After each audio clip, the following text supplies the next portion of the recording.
Yo, guys, it's your boy Chris here. Welcome back to another video, and today we'll be ranking everything I watched in January 2026. That includes TV shows, specific seasons of TV shows, and movies, of course.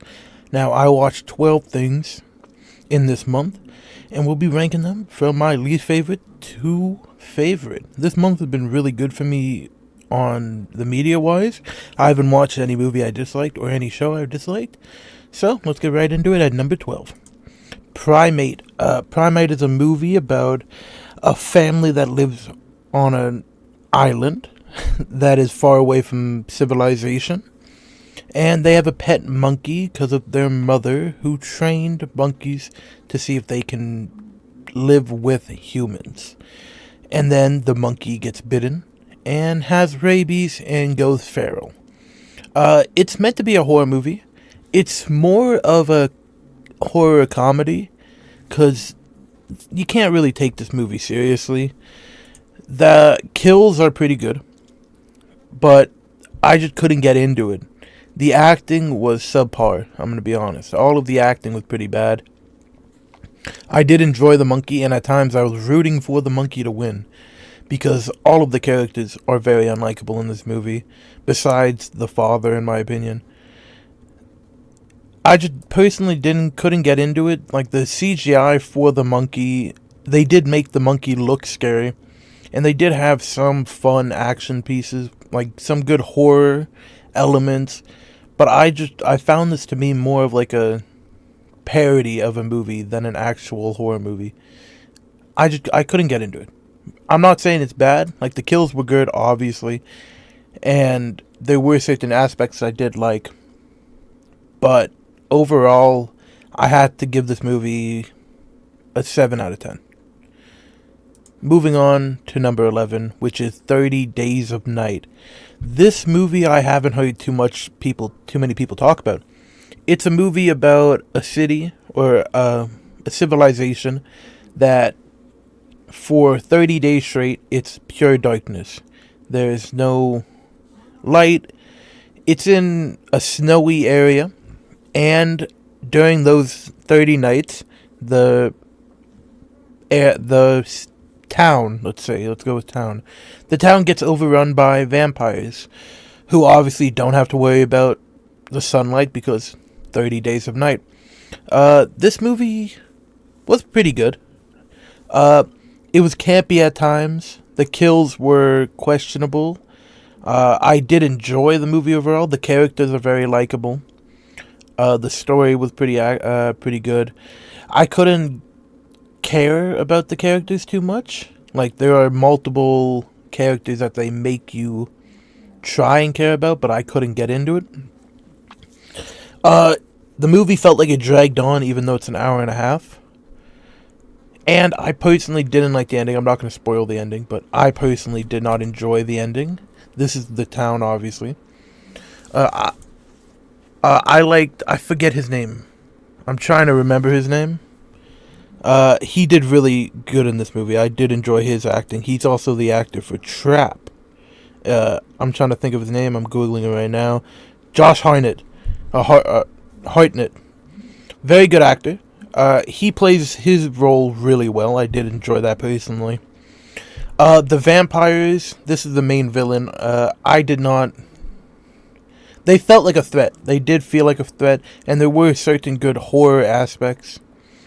And I did enjoy they have to sneak around this town, cause distractions. But again, the ending was, for me, really lowered this movie. I didn't like the way the vampires looked. I've never enjoyed the way, like, media brings vampires to life where their face, like, gets, like, modified. His looks the best, the main villain, but I don't like the way he looks. Basically, the vampires just cause carnage and try and make their pack bigger, and they do succeed. I'd give this movie a 7 out of 10. Moving on to number 10. The Wrecking Crew is a Prime original movie starring Dave Bautista and Jason Momoa, and it's an army soldier and a cop, two estranged brothers. Their father is killed, and they must investigate who killed him. They must find who killed him. This is a pretty generic movie slop. Like, this feels like a Netflix original movie, like a Mark Wahlberg Netflix movie. What makes this movie better than the rest is I did enjoy the chemistry between Jason Momoa and Dave Bautista. I feel like they play really well together, and I believe Jason Momoa is a really, really good comedic actor. The fight scenes in this movie were actually pretty great. Obviously, the story was subpar, a pretty generic story. The ending there was a fun action set piece at the end, but obviously there's not much to it. There's not too much depth in these movies. It's just very surface level movie. But for me, when I'm watching a movie, if I'm entertained, I enjoy the movie. I don't need a deep subplot. I don't need, I'm very generic. I can accept fun movies. And this is a fun movie. They have a lot of fun action set pieces. The chemistry, obviously, is really good. The side characters are fun. There's nothing to complain about this movie other than it's being generic. There's a fun action piece. Dave Bautista does look like a gay fashion designer sometimes. And I can't get over that. But yeah, the chemistry between these two are great. The leading role was great. Jason Momoa was really the standout in this movie, though. He had a lot of fun fighting scenes. He had a lot of good jokes, and so on and so on. This was my favorite scene while they're driving on a bridge. And Ned from Spider-Man was in this movie, and he did really good.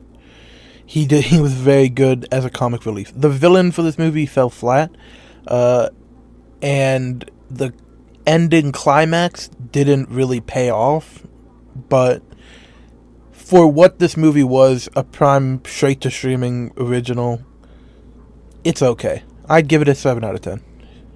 Moving on to number 9. My first TV show of the month. Tires. This is Shane Gillis's TV show about 4 dudes that work at a tire shop, an automotive shop, with their cousins. Shane and Will, who are the 2 people on the right, are cousins. This show's funny. It's a comedy. It's a little stupid at times. But Shane Gillis is one of the best comedians working today, and his comedy never falls flat on this show. There are moments where it feels cringe a little bit. There are 2 seasons to this show, and I watched both. I do enjoy that each episode is like 20 to 30 minutes long. It doesn't overstay its welcome. It's fun. The characters are all good. There's not really any bad characters. The chemistry between these guys are hilarious. And there's not much to say. It's pretty enjoyable. Some of the jokes are a bit stupid. There is a running joke that Shane Gillis has a gun in the store. So that joke isn't really too funny.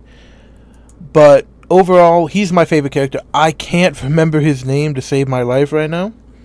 But he's overall my favorite character. He has really dry humor. And that's always kind of enjoyable for me. And yeah. So Cal, his name's Cal, that's what it is. Yeah, Shane Gillis has good chemistry with him and Will. The side characters are all really well, the jokes are funny.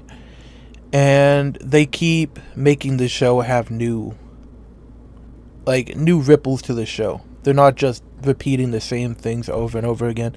And I'm glad about that. But, again, as a TV show, pretty generic. Nothing too special. I'm going to give it a 7 out of 10 again. A lot of 7s out of 10 this month. Nothing less than a 7 out of 10, which is a good month. Number 8, Netflix's new show, His and Hers, starring Tessa Thompson and Jon Bernthal as a couple, an estranged couple, that are investigating a murder that they both think the other committed. Tessa Thompson's character is a news journalist, and Jon Bernthal's character is a cop, or an investigator whatever. Her name's Anna, his name's Jack. The show, the ending was terrible. I'm just gonna get over it. I did not like the ending at all. It does go deep into the characters, the character acting in the show. The acting's phenomenal. John Bernthal does amazing in the show. So does Tessa Thompson. The side characters all do pretty good. There's not really one standout performance from the side characters. Their chemistry was a little off, if I had to be honest. But the story was pretty good. The episodes felt important. And up until the ending, the main investigation was pretty thrilling, in my opinion. And then the last episode kind of lost me, which is why it's not higher. But again, Netflix original, it's not bad. I'd give it probably 7.5 out of 10. There's not much to see in this show. Like, it's a character drama. It's more focused on the characters and the investigation and the unraveling of the case is well done, and this show moves at a good pace. So 7.5 out of 10. Moving on to number 7, Twisted Metal Season 2, starring Anthony Mackie, Samoa Joe, and Will Arnett as what's his name? Sweet Tooth, and I forget her name. Stephanie Beatrice, I think that's her name. Hopefully I'm getting that right. This show's just fun. I've never been a fan of the Twisted Metal games. Obviously, I watched the show mainly because of Anthony Mackie and Samoa Joe, who's a professional wrestler who I have admired my entire life. The show's fun. It's wacky. It's over the top. It's stupid. But it does all that in an incredibly charming and fun way. And especially now that the Season 2 features on the actual tournament instead of the main character getting from one place to the other. It just feels lively. The show has such a unique take on Twisted Metal. Sweet Tooth is by far the standout. It's so funny. If you haven't watched this, all the side characters are good. It's just fun. Like, it's a really fun show. The comedy is hilarious. The acting is pretty... The acting's okay. Obviously, they're not having any in-depth drama scenes. There's no Oscar-worthy performances here. But you can tell everyone enjoys doing this show.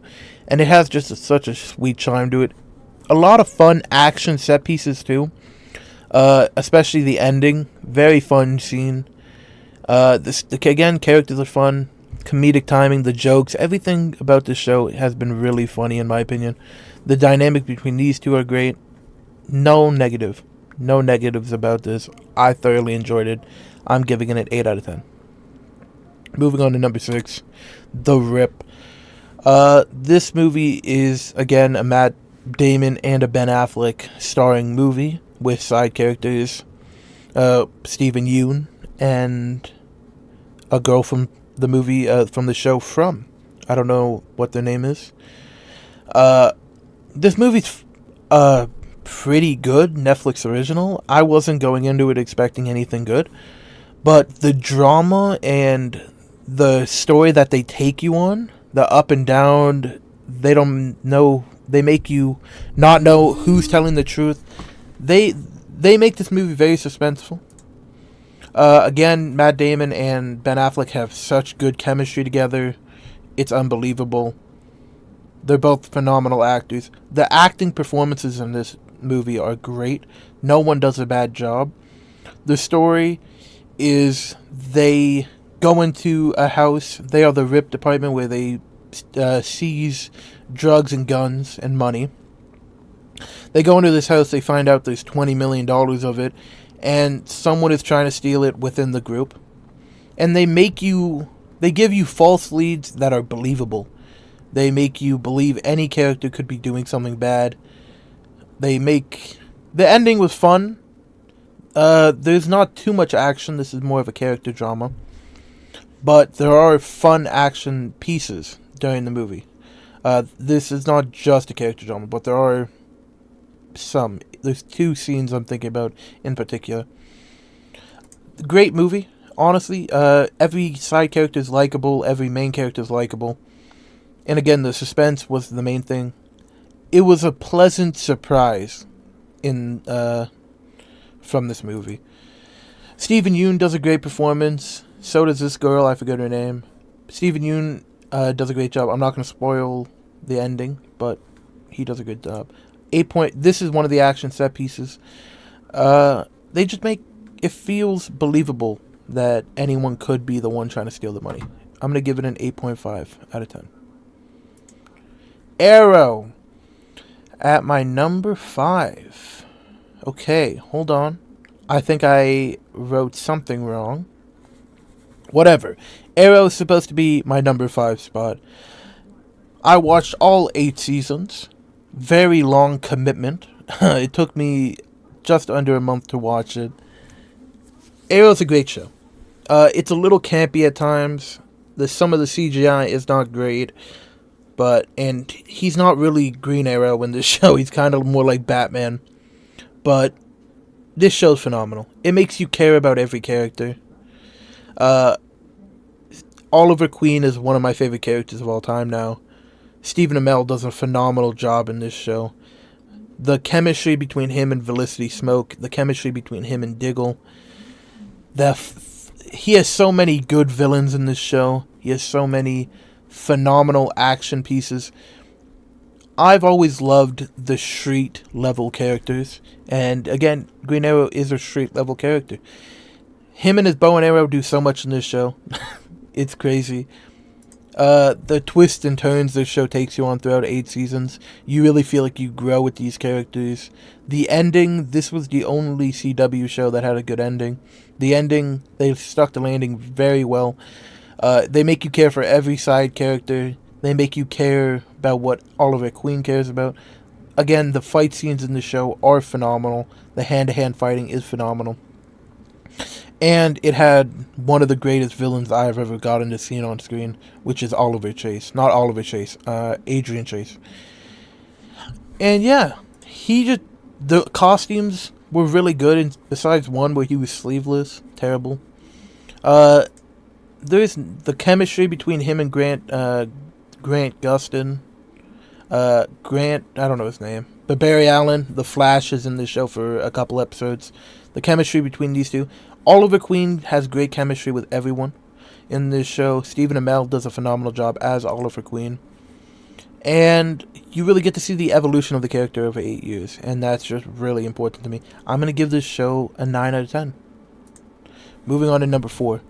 Overlord. Overlord is a zombie Nazi movie. I never heard of this movie, but Wyatt Russell's in it. It's produced by J.J. Abrams. It's really fun. The movie is great. It's a little slow at the beginning, but you get to see as the characters learn about the zombies, you get to learn with the characters, you get to experience it with the characters. You get to see the shock of the horrors of what the Nazis did to the people to test on them. The movie's a horror movie, pretty much. It's a zombie movie that features a lot of horror elements, and I like it. I'm into that. It's a scary zombie movie. You don't get to see, tons and tons of zombies. They are kind of they're kind of a looming threat, more than a active, they have to kill all the zombies threat. It's more Pacific people are the threat. The people are the threat, zombies are the side character. But the fact that this movie is not talked about more is criminal. It's a great movie. The chemistry between the 4 soldiers, great. Wyatt Russell does a standout performance here as a corporal. He does a great job at being the cowardly soldier that grows a pair at the end of the movie. She does really good as a thief trying to protect her family. And the action pieces in this movie are phenomenal. The fighting scenes are fun. Again, I like all the characters, and I'm going to give this a 9 out of 10. Moving on to The Raid 2 at my number 3 spot. There's not much to say. I didn't like the story as much as other people do. I prefer the first one, by the way, the Raid where they're in the hotel. I prefer that movie, that more so than any other one. But, Jesus Christ, this movie has some of the greatest action fighting scenes of all time. This is what made this movie a 9.5 out of 10 for me. The fight scenes are incredible. The hand-to-hand combat scenes are incredible. You'll never find anything like it besides the Raid franchise. This man, I don't know his name, and I'm not going to try and pronounce his name. He's in 999. He's in the Raid movies. Phenomenal actor and phenomenal fighter, because he is a martial artist. His fight scenes feel so much... They feel alive. They feel like they have their own personality. This scene on the in prison, where they're moving in the mud and he has to fight a bunch of soldiers and a bunch of prisoners, insane. The goriness of this movie, the brutality of the movie. You get to go on an emotional roller coaster with this character. You get to see the punishment this character takes to get revenge. And it's just insane. The fight choreography is insane. The cinematography in the scene. The white background with all the blood, crazy. The punishment this dude takes is insane. The fact that he keeps going is insane. Just everything about this movie is phenomenal. And I love the ending. Please go and watch this movie. Coming in at number 2. 28 years later, The Bone Temple. I'm higher on this movie than most. I think this is the best movie in the 28 or 20-something, 20 Days Later franchise. I think this is the best movie. I get why some people prefer 28 Years Later, and I get why some people prefer 28 Days Later. This movie is phenomenal. Ralph Fiennes, phenomenal. Jack O'Donnell, phenomenal, or Jack O'Connell, whatever his name is, phenomenal as Jimmy Crystal. The zombie healing story through Ralph Fiennes, you get more backstory on Ralph Fiennes. You get more scenes of Ralph Fiennes in this movie. This scene in the Bone Temple was insane.